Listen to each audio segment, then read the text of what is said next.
everyone, Christina Rizakos here from ProfitableDaycare.com. I am a daycare business mentor and strategist, and I basically help brand new business owners start their daycare centers, and I also help existing business owners really scale their businesses to the next level. So I'm super excited to have you guys here today for today's training.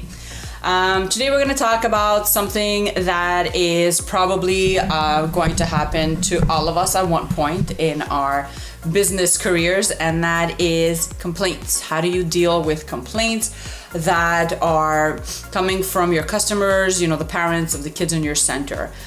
Before we dive in, I have a few notes I'd like to share. One of the very first things as a daycare business owner that you must set up, it's a non-negotiable, is a rules and regulations policy booklet.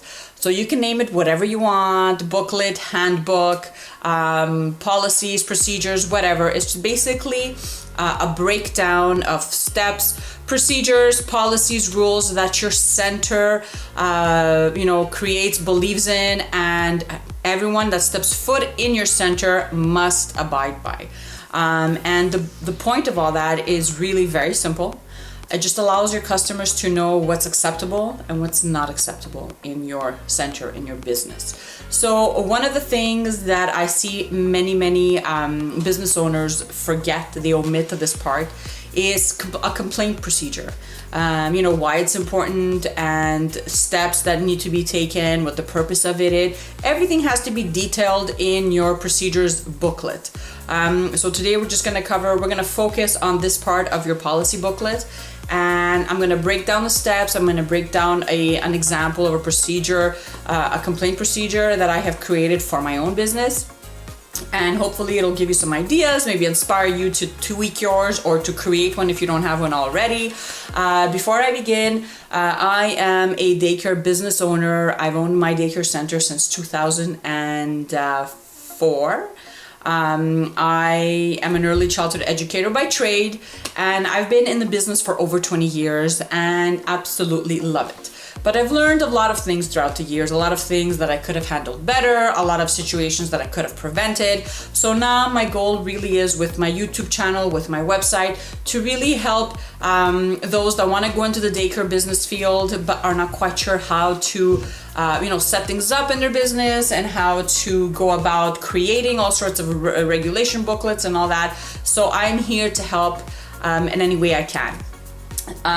Before you write any policy booklet, it's always a good idea to check with your state or provincial laws if you're in Canada, just to make sure that you are respecting everything that the law tells you need to respect. Super important. I'm in Quebec, Canada, and there's actually a few things that I need to respect that are in our provincial rules so that I could actually operate my daycare, right? So there's a few things that I'd like to share with you guys today, and hopefully give you some ideas. So let's dive in.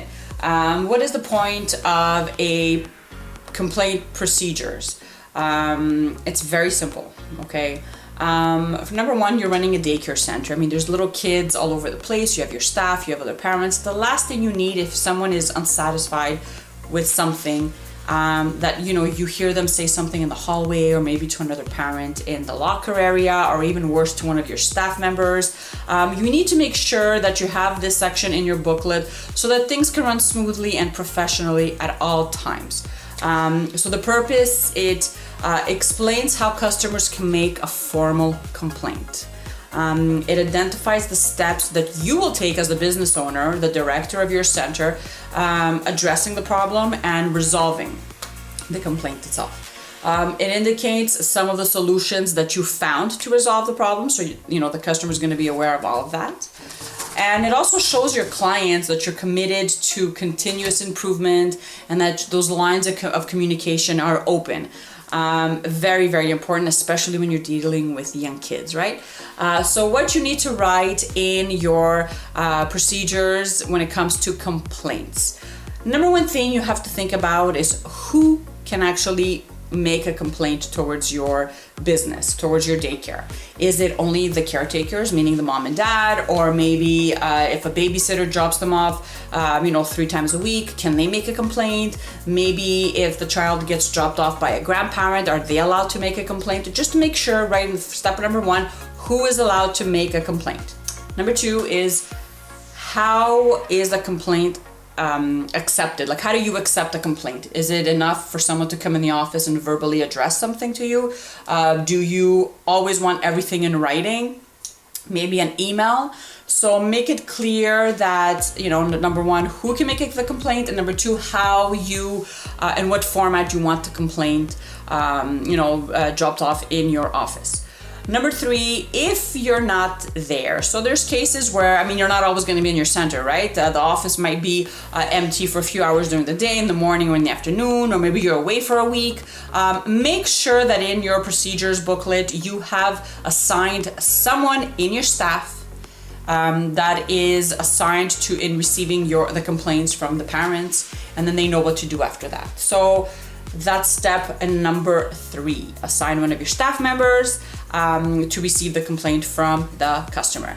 Number 4 is managing the complaint. So you have the complaint on your desk, you look it over, you read it, and then it's up to you to start doing your research, your due diligence. You start looking around, you start getting the facts. Maybe they made a complaint towards one of your staff members. Maybe the complaint is something physical in your space that needs to be repaired. So you need to make sure that you get all the facts straight, and you listen to both sides of the story, and you set a time. So let's say someone drops off a complaint in your office, you send them a note saying, I've received your complaint and I will get back to you within 24 to 48 hours, let's say.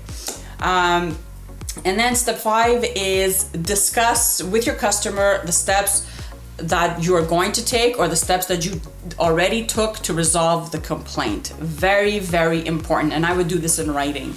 So I gave them 48 hours, let's say, that I need to get back to them with, my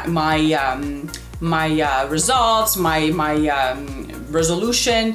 I need to get back to them within that time, and I always keep my word, and then I will walk them through what I think we can do to fix the problem, to adjust the situation, to better the quality of the daycare. And number 6, you stick to your promises. Don't do all this, make the parent write this, do your research, set up a document with all the things that you're going to adjust and that you're going to renovate, and then not do anything about it, right? You need to stick to your promises. Very, very important.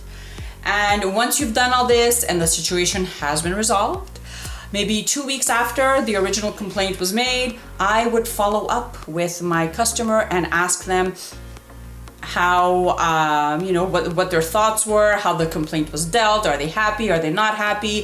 What could they have done differently? What do they think of the situation? Has it been resolved to their satisfaction? Always follow up with that. Parents appreciate it. They trust you with their children, and I think it's really, really important, especially for the trust factor and the lines of communication to always be open.